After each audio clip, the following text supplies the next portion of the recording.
I'm trying to nail the moment where it goes from like our countdown goes from 0 to me. Hi. How's everybody doing?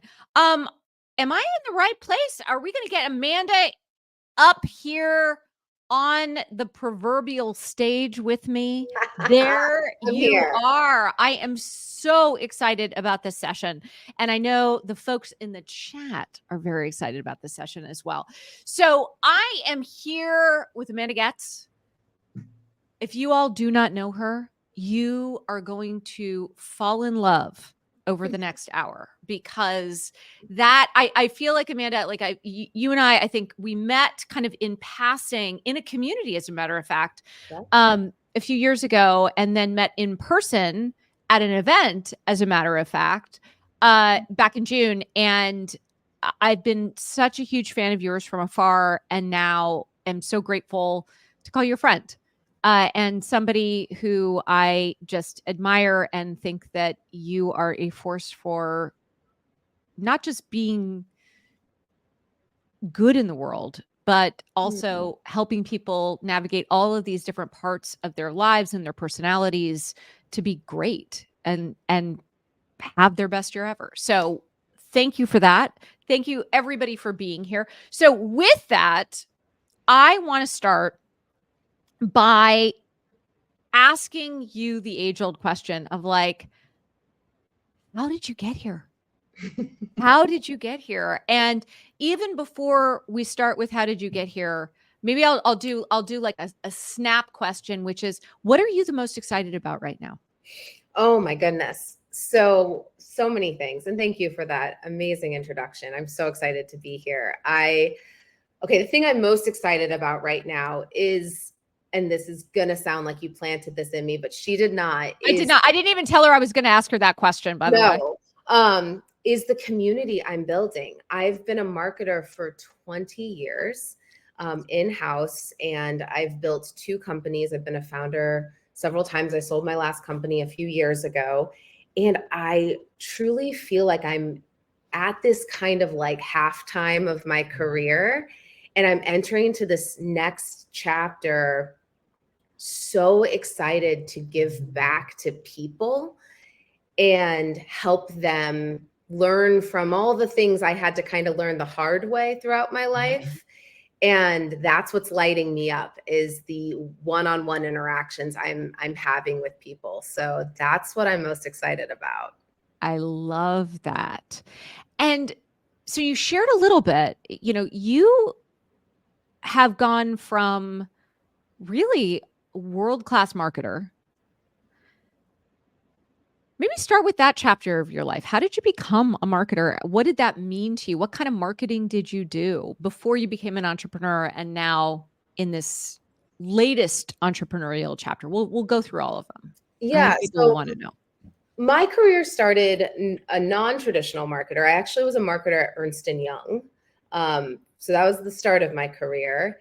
And that took me to New York City from Chicago. I grew up on a small farm in the Midwest. And then I moved to New York City and I did a 180, and I went and managed a brand for a celebrity wedding planner, which was kind of my first like foray into what a CMO does, is managing his licensing deals. He had a reality TV show, podcast, etc. Wow. And that really kind of like wet my whistle on all things marketing. I'm like, I love this multi-channel, omni-channel. How does it ladder up to this like larger message? Right. That led me to actually launching my first startup, which was a wedding tech company. And I did that. That was back in 2011 in New York City. I joined an accelerator program. I really learned what it meant to manage engineers and product and all of that, which I think is really important as a marketer, to have empathy for all disciplines within a company. Yeah. And that took me to The Knot, where I was really the first consumer marketing hire, because The Knot traditionally was a media company. Does everybody remember The Knot, or anybody who's in the chat? So The Knot, the premier wedding destination. Yeah. It was the like 20-year-old SEO giant in the room. They were there at the original .com days. And I got to come when the CEO, they brought in a new CEO from Google, and it was transitioning from a two-sided, or from a media company to a two-sided marketplace. I got to lead product marketing, brand marketing, what that looked like. And that's really where I learned what my style of marketing was, which is emotionally connective marketing. How do we take something that is just a day in someone's life and feels very, almost capitalistic, like, how do you spend as much money and make it this thing? And I'm like, and the irony of all of this was I was going through a divorce while I was managing this brand. And thank God you didn't become one of those people that were like, sitting in the back smoking, being like, oh, like, honey.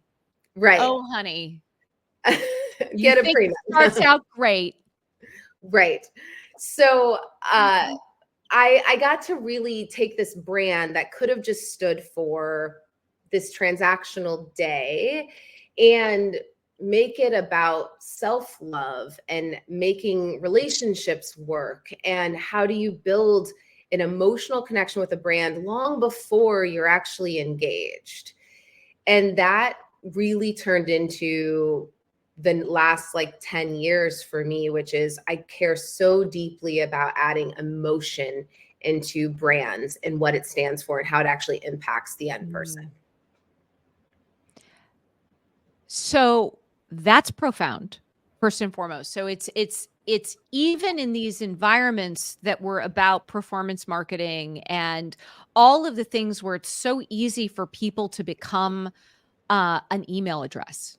Yeah. Or a stat. And I was thinking about this a lot this morning, which is this idea of it's so easy to be in conversations with people today where they think about human beings as an email address. Yep. And so now let's go into your next startup and how you thought about taking that emotionally connected marketing into founding again. Yeah, so that was truly mission driven. Like I said, I went through a divorce. I had 3 kids under the age of 4, and then COVID hit. And I saw women specifically really struggling. And so I created a CPG company. It was a wellness company. It was gummies. And it was really, gummies were like a very, gummies are everywhere, but it was gummies wrapped with this larger permission for a woman to create space for herself. And Wow. So it was House of Wise, and it was empowering women to take control of their sleep, sex, stress, and strength. And by taking a gummy, you were signaling to yourself that you deserved to get a workout in that day, or you deserved pleasure. And what we found was this was fully community driven. So we had what we called our wise women, and they got all of our quote unquote performance dollars because it was a CBD brand. We couldn't do paid marketing. And so we actually took all of our VC dollars and we put it into this one channel, which was this kind of hybrid affiliate program. But these women were the backbone of this company, and they got to be a part of something bigger. And so we had a Slack channel for them. This was before Mighty, even, this was many years ago now. Yeah. And this was truly like, we did town halls with them. They got to meet with our sleep experts, our sex experts, and they saw that this was bigger. And it's funny because that was truly, I was running a community then, but it was actually a CPG company masked as a real community. Right. And that truly, like when I sold that company, I started doing fractional CMO work, trying to figure out what I wanted to do. And I'm like, community is my thing. Like that is what I love doing, is bringing people in and having an impact. Yeah. One of the things that I have yet to figure out how to truly communicate, and yet I think we've seen it here today, and I think you have found it as well, which is when you see a community that you have had a role in building actually connect with each other, Yep. there is no better high. No. There is no better high. And when you then can do it around, such important topics, like I just want to take a beat: sleep, stress, sex, and strength. And this multifaceted space for the multifaceted human being. Mhm. That is profound, Amanda. It's profound. Thank you. And it's my continuing mission. Like, it's everything that I continue to push for. And even with office hours. So after I sold that company, and we can talk a little bit more about the transition between being a marketer into a creator, but that mission still exists and is the heartbeat of what office hours is that, yes, I'm helping people build brands and businesses, but it's the multi-hyphenate of it all. Yes. We don't just talk about your LinkedIn strategy. We also, there has been no time in my life that external success didn't come from internal growth as well. Whoa. Say that one more time for the people in the back, because I think that was so important. There's not a single time in my life that I can count that external success, meaning getting a book deal, selling a company, finding love again, external success didn't come from internal work. Yeah. And leading a community, that is both my work to do, but also the work that I want to do with everyone else. Yeah. So let's actually take a minute and talk about how you sold the business. Where did the idea for office hours come from? How sort of intentional were you about the people that you were bringing together with it? Just give us the origin story. So the origin story, I wish I could say, was super thought out, but the first goal was I wanted to start a newsletter because I wanted to write a book. And I used the newsletter as the litmus test of, did I have the skill of writing, and could I hold people's attention for 1,000 words? Right. So I started to grow the newsletter on topics that my newsletter is called Life's a Game, and it's just about leveling up in the game of life. So it's all the things, both personal and professional. So it's that external work and the internal work. Yeah. And I touch on a range of topics. And this is truly this is marketing at its core essence. I just started asking questions around what people wanted from me. Mm-hmm. And the thing that kept coming out was people wanted to know more and more about my journey going from a CMO and a founder into this kind of world as a knowledge creator. Because I think that there's still some ambiguity around, are you an influencer? Are you a creator? Are you, a solopreneur? It gets all blurry. And so people wanted kind of a front row seat into what that meant for me. Mm-hmm. So I was like, okay, let's build a community around this. Why don't I bring whoever wants to come inside, and I'm going to share every week what I'm working on, how we're building it, the product ladder, how I'm thinking about it, but also then infusing marketing knowledge and then some of the work that I've been doing internally. Right. And for the first year, so we just celebrated 1 year.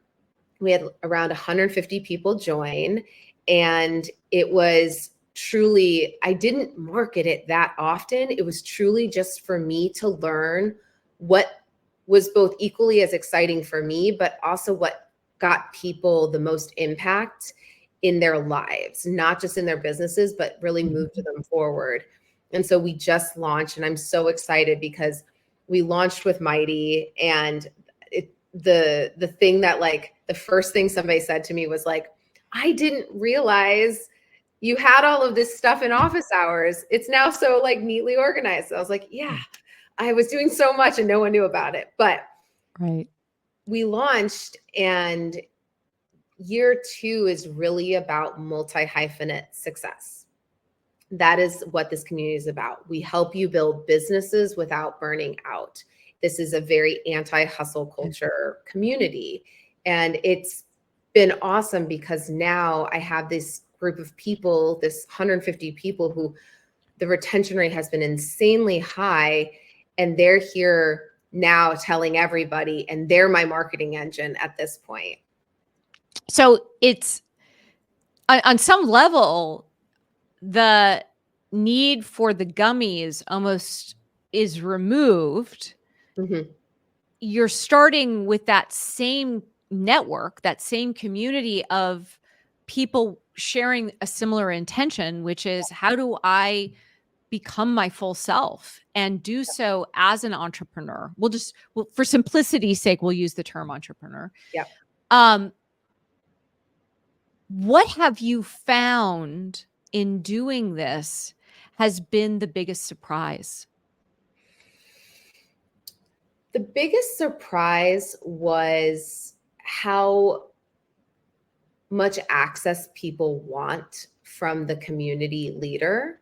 Mm-hmm. And how when you start a community, if you don't set those boundaries quickly and that manage the expectations, because I do believe that if you are, a recovering people pleaser like myself, you're like, well, these people just bought something from me. I need to go above and beyond to, be there to support them and show them how great this is going to be. Right. That was the most surprising thing, that I had to do my own inner work to feel comfortable setting what those boundaries and expectations were from access points. Yep. I love that. I'll share 2 stories on that because I think it's such an important point. Number 1, in the world of being a creator, the expectation is that it is about you. People are following you. Even the term following is like, it's about you. It's about the work that you do. It's what you put out there. And because when you're building an audience, it's about the relationship they have with you, not necessarily the relationship that they have with each other. And by the way, you're also told to do it like 18 times a day. Because if you think about it, it's like every platform you need to have organic content. You need to be posting 5 times a day, multiply that by 3 or 4 platforms. And now all of a sudden you're like, I am a content engine. Yep. that I have to be out there and it's about me. So now and by the way, we're doing that for free because we're trying to build the audience. And then we think about our funnel. It goes into, well, wait a second. If I'm actually going to charge people for something, it's got to be for access to me. Right. So now all of a sudden we're the product, or the way I sort of think about it is like we're the hero. And the reality is that the people who have scaled the most successful businesses, take community off the table. Yep. They have scaled businesses that connect people to each other. So actually it's about being a host.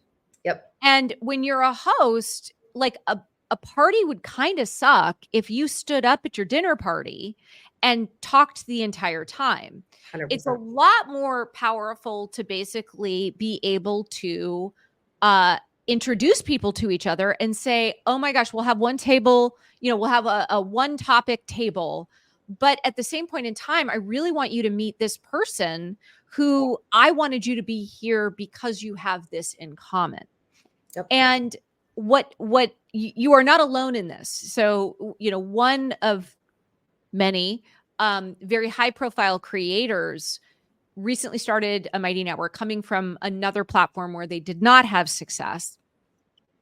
And in launching a 6-month program, they thought it was going to be about them.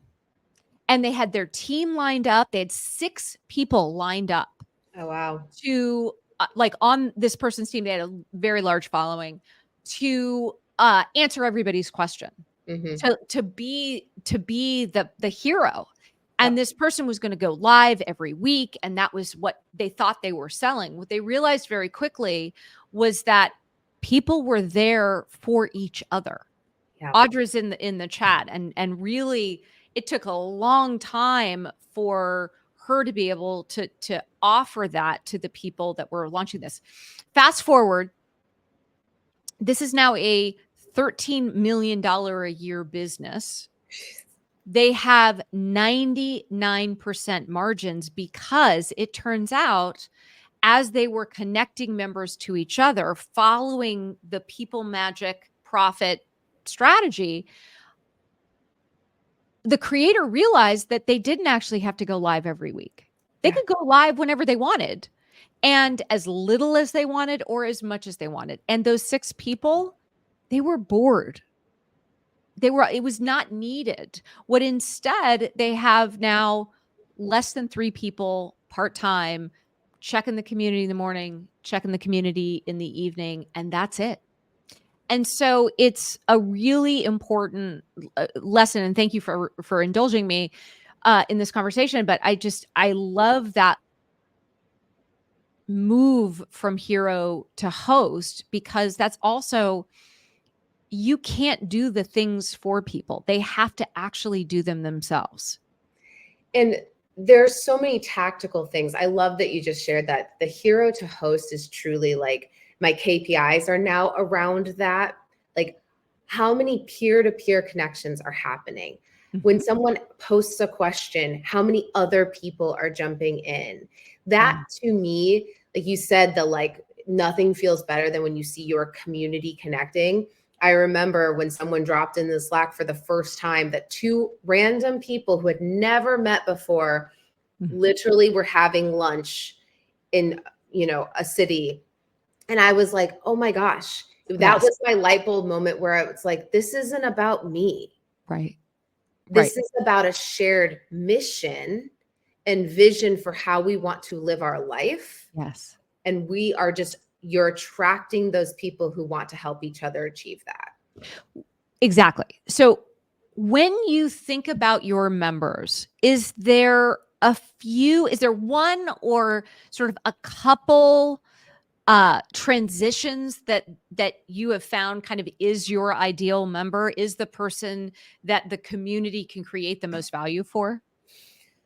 So I say that it's somebody who's juggling multiple roles in life, looking to build a business without burning out. And that's who gets the most from me, because in this because this community and what I do in the community looks at the full human. We do weekly workouts together because I believe energy in creates energy out. And we do weekly coaching, we do deep dive sessions. So the person who really feels like they have a lot on their plate and they kind of feel like they're not doing well at any of it, that's my sweet spot, is helping somebody prioritize, focus, and feel less guilt and shame. So let's talk about that, because I have a feeling there's probably a few people in the chat right now who are like, I might need this community. How do you think about it? How do you think about what does it mean to embrace the different roles that we have? And what do you see as like the number one mistake people make who are thinking about building a business while juggling multiple roles? Yeah. So the biggest mistake I see people make, there's 2 fallacies. There's the planning fallacy and the urgency fallacy, right? We think that we can accomplish so much more in a day than we actually can, what does that cause? Guilt and shame. And then there's the urgency fallacy, which we think that everything is significant and urgent when it really isn't. And so everything that I coach on and teach on is around intention and transition. What is the thing that you are focused on right now? How do you give 100% to that? That's the focus formula, right? All cognitive resources on a singular thing. So how do you set that intention? And then how do you allow yourself to transition roles? Because who I am in my work mode is very different energetically, value-wise, than I am when I'm in mom mode or parent mode. And it's different than how I am as a friend and social mode. And we keep talking about alignment. And I think that is where people get tripped up. Well, I should be all of these things. Right. You are at a holistic level, but you're actually these individual people. And transitioning and honor the transition between those different roles that you're playing is so important. People who follow me know the origin of the commute bath, but during COVID, I'm like on calls with investors and supply chain and issues and and I am in my full like founder intensity. And then I'd open the door and I'd have 3 young kids being like, let's watch Bluey. And I'm like, ah. And so I created this like commute bath where my kids would joke. They'd say, are you going to go become a mommy?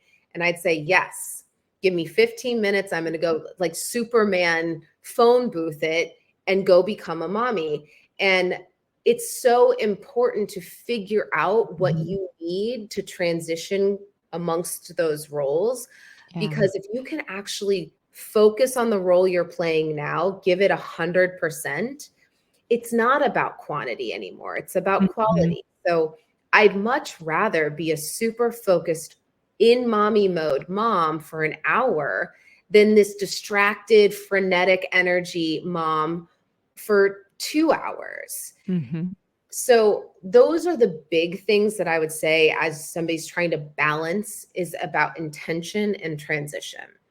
I think the transition point is so important, especially when it feels like we're not doing enough. I know I feel this way. Like if I'm taking that 15 minutes between lunch and my next meeting and my body is actually like, there's this little voice inside my head that's like, what else could I be doing right now? Like, could I be checking my phone? Could I be checking this? And I think this is one of those things that is both the absolute hardest because, we're trying to maintain focus and transition between roles when we literally have a casino in our pocket, like intermittent reinforcement. Now, at Mighty Networks, our whole goal is to use that as a force for good, which is that you can have a space where you can focus. You can have a space that has intention to it. And we've got a casino in our pockets. And it's just too easy to care about all of these things that don't matter. I think that's certainly for me for 2025. I'm going to ask you, actually, let me ask you this question and then I'll share my answer as well, which is, what's your intention for the next 12 months? Where do you want to be a year from now? And what are you able to do a year from now that you can't do today? Great questions. I want to just comment on the thing that you were talking about right before. It's truly like when we think about business, we have a plan. You have a roadmap for where you're going to go. And when someone says, hey, can we do this other thing? You're like, no, we have a roadmap. We're going. We have a clear destination. We have to then put that on ourselves. And if you have a clear roadmap for what the day looks like, because you need your walk in the afternoon or you need time with your partner or whatever it is, you treat your day like you do your business. And I just think that it becomes a slippery slope when we don't turn it back on ourselves. So intention is everything there. But over the next year, look, I have a very exciting year. Next year is my first book is coming out. I'm very excited. It comes out the day before my 40th birthday. So, oh my gosh, very exciting chapter, pun intended. Just like talk about under the wire. You're Yeah. like, I'm going to write a book before I turn 40. And literally day before publishing date. Oh But my God, I love that.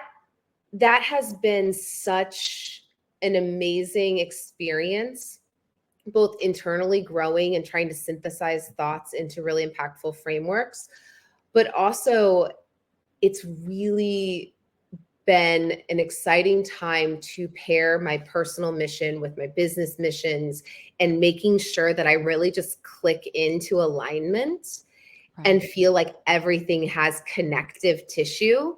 Mm-hmm. And a year from now, I want someone who reads a tweet, who sees me on Instagram, who reads my book, to all say, I understand what she talks about, and I want to be a part of that community. Right. Right. Almost, I sort of see it as you're talking about. Tell me if this is right. You have multiple front doors Yeah, into the experience where people can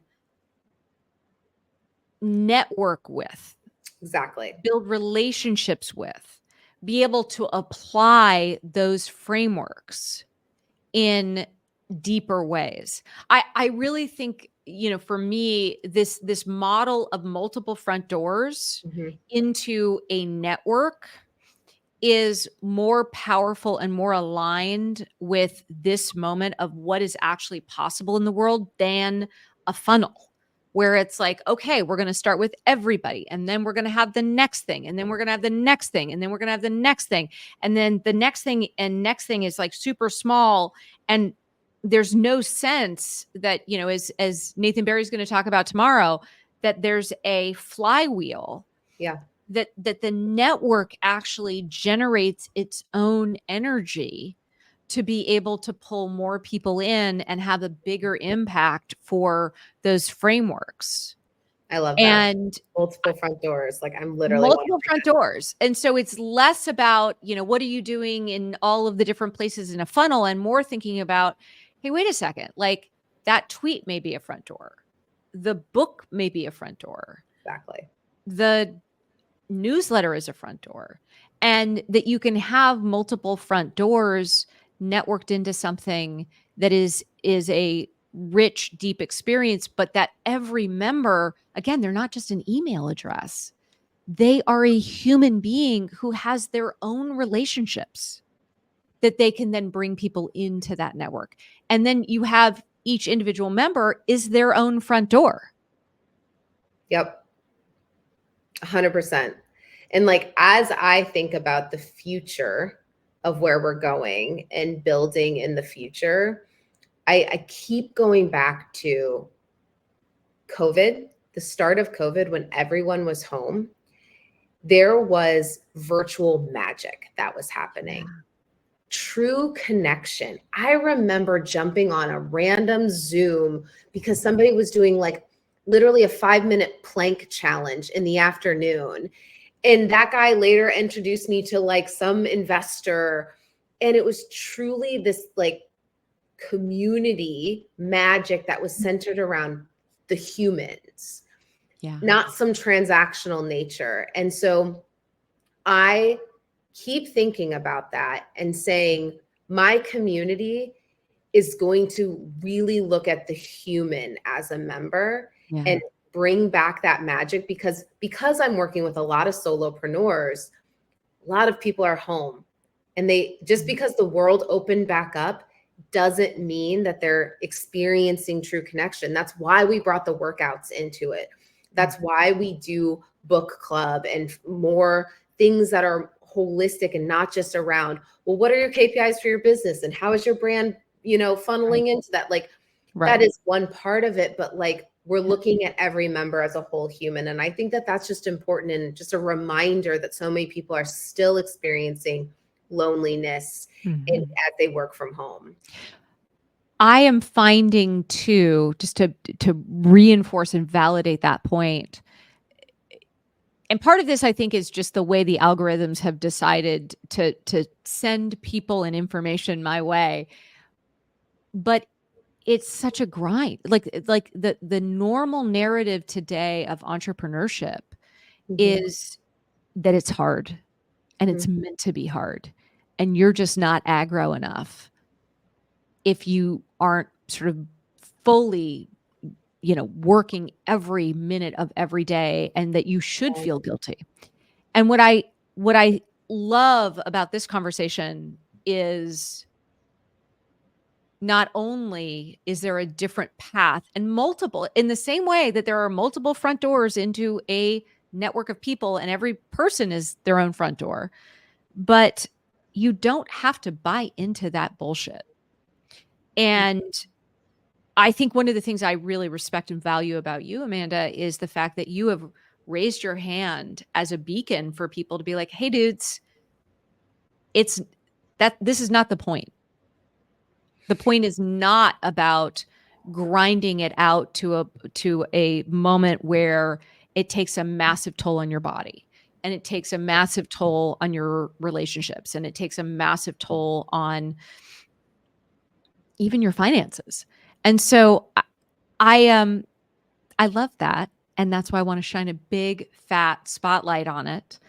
There's one other piece that I think is actually really important, and I'm curious how you think about it, is the only way we are going to offer entrepreneurship for more people in a way that is light and supportive is by focusing in on software that unlocks relationships between people, that ability, as you were saying, to see more of it, as opposed to telling people that they have to be content factories.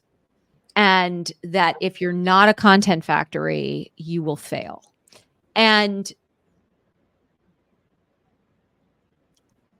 that ability, especially at a moment where software is getting more and more advanced and more dynamic, and yes, AI is contributing to this. What are you really excited to have your members be able to do?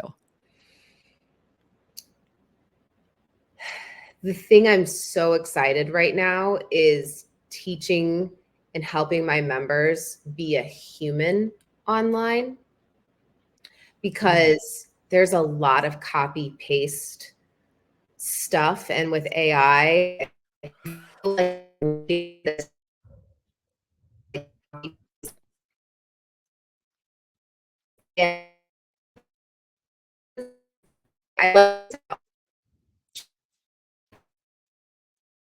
Okay, you're breaking up for me. Am I breaking up for everybody?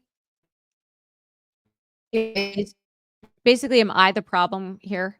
No, it's likely me. Can you hear me? Yeah, now I can hear you. Okay. Did anybody else lose Amanda for a hot minute? Yeah, Amanda, you were breaking up. Okay. Yeah, cool. It's post Florida hurricane. My internet has not been great. I apologize. Dude, but you are safe and went through a hurricane. So that's the most important thing. So I was just going to say that being a human online, you will attract people who want to learn from you. You are a unique individual with real life experiences. How do you infuse those into what you're creating? Because we don't have to be these artificial robots. So it's not a copy and paste. And I get super excited about the future of content and adding emotion and human back into it. Yeah. Well, it starts, back at the beginning with emotionally connected marketing, but also emotionally connected relationships. And I think that this is, one of the themes we've really had today is, in a world of automation where content increasingly can be automated. And right now we're kind of in that like awkward adolescence where it's like, just because it can be automated doesn't necessarily mean that it should be automated. Case in point, look at LinkedIn. And when you think about what it means to be a multifaceted human being and how you show up, what does that mean to you, to show up as a human being, to connect with people, but even as a host, how you set your culture for people to connect with each other? Yeah. So I do have a framework that I use. I call it the 4 E's. So you start with your expertise. What are you an expert in? And from there, you kind of create different content pillars. Okay, I'm an expert in these things. I'm going to talk about these things. But then you're going to inject in each of those the 3 other E's: emotion, experiences. So what experiences gave you that? And then the last one I call is entertainment. Now, I'm not saying that you have to entertain people in a certain way, but what it means is, how do you bring someone behind the scenes into your life? That could just mean, hey, Gina and I, before the call, like, here's what we talked about. But like, how does somebody feel like they're actually a part of your inside world? Like, the more human you're, a friend and a real person, not this like super polished. That's why I share when I stumble or my internet goes out. Like, those are real life things. Right. And so it's expertise, experiences, emotion, and entertainment. That, to me, when you package those up, that makes you a whole person. Yeah. I love that. And I love that for 2 reasons. Number one, I was really like, every time I don't want to post something, or like, I'm like, oh, is that like a little too much? I post it and it becomes like the most popular thing that I have posted in like 30 days. And in my case, you actually are a part of this story, which is when I saw you in Miami, and I was like, I think I'm allergic to something. And you're like, why don't you go get some Benadryl? So I go to get some Benadryl. I come back. I'm like, a couple hours later that evening, it's still not better. I find out that I'm in Miami in a tropical storm with shingles on my face. Let me just suggest, I don't recommend shingles on your face, but I also, if you're going to get shingles on your face, near your eye, do it in Miami, because they have a world-class eye center, as it turns out. And so I shared that story, and not only were people so supportive, but it actually made me realize that we're all just human beings. Yep. And this is, I want to tie this back. Harry, sounds like a song, Shingles on My Face. May that not be a song that anybody in this crew needs to sing. But I think what's really powerful about community is that your stories about yourself and others as human beings grows exponentially. So, for example, would I have ever known, except for yesterday during our summit, that Roger Whitney, another host of A Mighty Network, shared how a member of their community that is all about retirement showed up and was like, my real dream is to go to Europe. And this was not about necessarily retirement and the finance and a Roth IRA and everything. And the community crowdsourced their favorite things about Europe. And they turned it into a post and then a guide all around what's awesome about Europe and going to Europe and taking that to the next level of your best year ever. And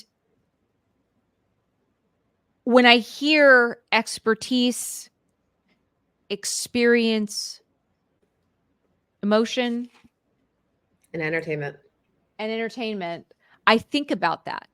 Are you creating a community that can be monetized in all sorts of different ways, but a community that fundamentally people are sharing their stories, their experiences, and their ideas, not advice? And I think that that is the thing that is.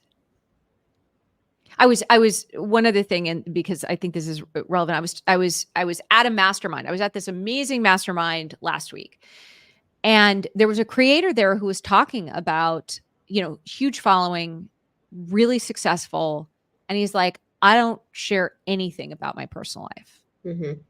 And I had this moment where I was like, oh, that's interesting. And you could see how, like, in a perfect world, you could just be a content robot. And I realized, though, like, that's not going to be my game. I don't know what my game is, but that's not going to be my game. And I like the model that you're creating. And the last thing I'll say about that is, because I've worked with people who are like that. They're like, I don't want to share. I want to just stick to what I know and I'm an expert and that's it. Yeah. But have you ever experienced a time in your life, I know I have, going through a divorce with 3 kids under the age of 4, when you have to show up and perform when you do not feel great, and how out of alignment that feels? And so when I hear someone say that, I have empathy for them, because they have to put on a performance. If they're not feeling good, they have to talk about how amazing everything is. And that's not the human condition. And so I just would really challenge people to inject more humanness, because that's what people relate to. And it's also what's better for your mental health, because then you're in alignment with truly where you are. Yeah. So well said. Cynthia had this question, and I'll answer that. Amanda, I love to hear what you think as well. It's, what is the difference between ideas and advice? Here is my experience in terms of the difference between ideas and advice. So first of all, it's really important to think about stories, experiences, and ideas.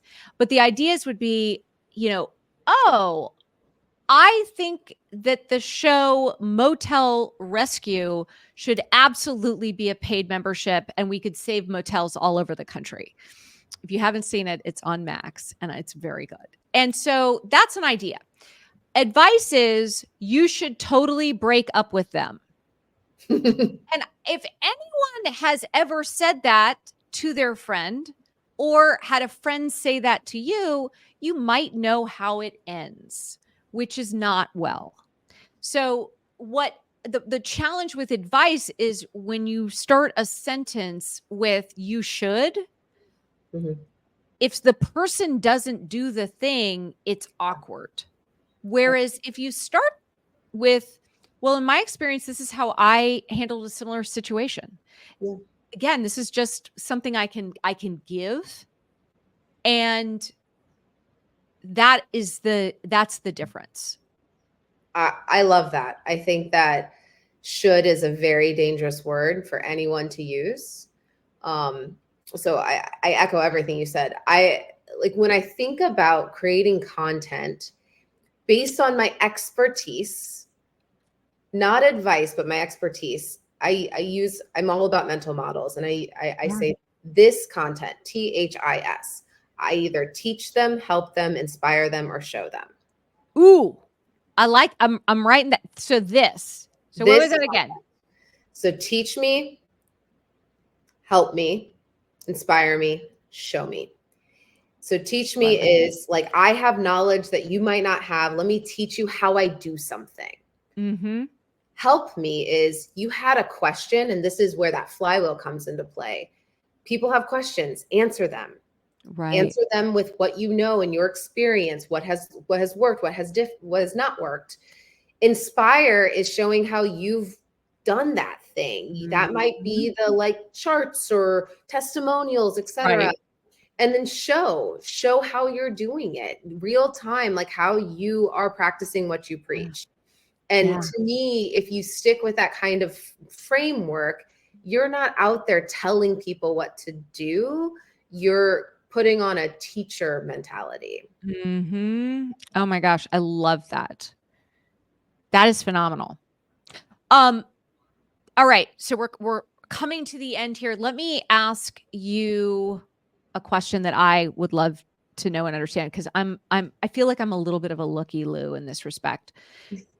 What does a typical week look like for you? How, as somebody who is running your own business, is a host to a community, but also an author, a creator, a newsletter writer, how do you break a parent to 3 children under the age of 6 at this point, 7 at this point? My oldest is now in junior high, which is, oh my god, wild. that's so great. I know. A partner, how do you, what does a week look like for you? I am the funnest robot ever, meaning I am super Oh my routine. gosh. I know when I can access deep work and when I can't. I also have to be done with work every day at 3 because I have to pick up my kids from school. Right. And so the way that my day works is 5 to 7 a.m. is when I do my deep work. If I have to create a deck, if I have to write a newsletter, Yeah. that is when I'm doing deep work. 7 to 8 a.m., kid time. 8 to 10 a.m., workout, because my body needs to reset after kid time. Then I go back into work mode. 11 to 3 is when my cortisol starts to dip and I start to feel that slug. And so I take just meetings in the afternoon. I can't do deep work, and I know that about myself, so I don't try. And then I'm really done at 3 so that I can be with my kids, and then I go to bed. I'm in bed by like 8:45. I'm asleep by 9. But if I follow that every day, I'm getting my 2 hours of focused work, knowing what I'm going to do, is more than most people's 8 because I'm not distracted. And so, yeah, I think that it's knowing your rhythm, your body's rhythm, when you can access deep work, and then acknowledging when you can't, and then setting your day up for that success. So I think that one of the things that needs to happen in the world is that the early birds among us need to unite. This idea that it's the night owl, engineer who's working from like 10 p.m. to 3 a.m. Not that I have a problem with the people on Team Mighty who You're want like, to do keep that. Like, going. keep going. Like, that's great. But it is so interesting because I have found a very similar rhythm. And I think we heard from Marie Forleo this morning, a very similar rhythm of like between 4 or 5 a.m. and 7:38, like I can get all my work done for the day. Yeah. And then I'm totally done by like, if you want me to try to write something at 2 p.m. in the afternoon, Oh, good luck. Like I yeah. will literally something that I could have whipped out in 15 minutes. And so Takes what me actually is interesting is now I just know enough where I'm just like, oh, I'll whip that out in 15 minutes tomorrow. at 5:45 a.m. tomorrow morning because I'll be awake and this is really fun. But I will say, I don't know if you've run into this problem. I got invited to a dinner tonight that starts at 7:30 p.m. Yeah. and I don't know what to do with myself. Like, do I like that is like by the time 7:30 p.m. rolls around, shit's getting real. Like Yeah. it is, it is time to get into bed. So, anyways, I think I'll live. But how do you do that? How do you actually like have friends? I mean, I'm very intentional. Like I have a 2-1 flow, like meaning I push hard for 2 weeks and I have 1 week that I allow myself to come up for air and be a little bit more loosey goosey. And so if I can push for 2 weeks and I usually try to ship something or do some big things, that third week is when I like schedule my social activities, and I'll have a week where I'm a little more social and I'm a little more Yeah, that's but really I, good. I find that the 2-1 rhythm works for me, and that if I have 1 week a month that I'm more social, and obviously if you get invited to dinners and whatnot, but in that situation, I'm like hey, I can only come for an hour. I got to get home to the kids, but super excited to come by. And then I'm home in bed by 9. I love that. And Jean, yes, I'm going to enjoy the dinner. It's going to be fun and I'll figure it out later. All right. So we are coming up at time. Amanda, I just want to say thank you so much for being a part of our summit, our inaugural summit. We've never done this before. So you are now one of our founding speakers and people that are just really providing such incredible insight. And hopefully maybe folks in the chat can help me with this, which is one of our goals for every one of these conversations is to be able to take at least one thing away into your life. I know there are a number that I am taking into my life. So yes, we are getting so much goodness in here. And Patty even wants us to do this in person in 2025. I'm So down. I love that intention. This is amazing. The next session for everybody who is here is going to be at 3 p.m. Eastern time. You are not going to want to miss this. So Angel Marie is interviewing Daryl Vesterfeld, who is going to talk about growth. I don't know if you're familiar with this topic, but how do you find your first members? And how do you find your first members when you don't have money for paid ads, or even if you did have money for paid ads, that you don't necessarily want to spend it on making Meta and Google even richer. So please join us at 3 p.m. Eastern time. The link will be here. In fact, actually, Chloe, you can see this right here, has shared the link. Amanda, seriously, every time we interact, every time I get to spend time with you, I feel so grateful. So thank you so much. And I can't wait to see how office hours evolves from here on Mighty Networks. I'm so excited. Thank you so much. I love working with the team. Thank you. Awesome. All right. Take care. Bye, everyone. Bye.